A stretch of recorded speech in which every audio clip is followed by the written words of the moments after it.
সফলতার হার আমরা বলবো যে গত বছর আমাদের ফরিদপুর সদর উপর কিন্তু আমরা গরুকে খাওয়াতে পারবো, তারা এখান থেকে খড়টা সংগ্রহ করতে পারবে।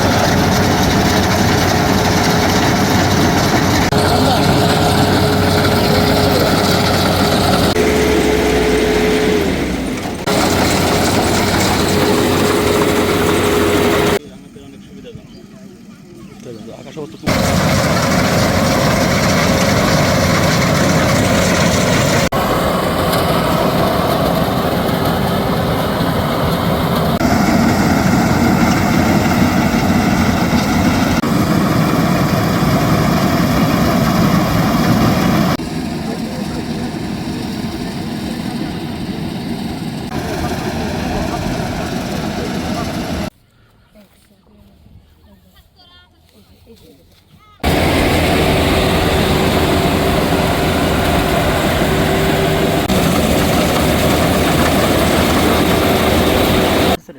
দেখছেন।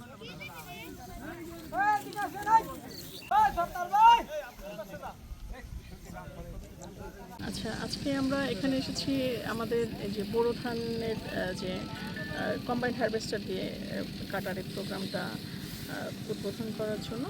এখানে আসার সময় আমি যেটা শুনেছি যে আমাদের টোটাল হলো 9 মেট্রিক টনের মতো ধান এবার হলো গিয়ে ফলন হয়েছে, এবং এটা কাটার জন্য আমরা যে প্রদর্শনীর মাধ্যমে যে ধানগুলো রোপণ করেছি এটা হারভেস্টারের মাধ্যমে কাটা হচ্ছে, এবং এটা রাইস প্লান্টারের মাধ্যমে রোপণ করা হয়েছিল। তো এখানে চাষিদের যেটা সুবিধা হচ্ছে সেটা হলো গিয়ে তারা আমাদের এখন যে লেবারের মজুরি সেটা তো অনেক বেশি।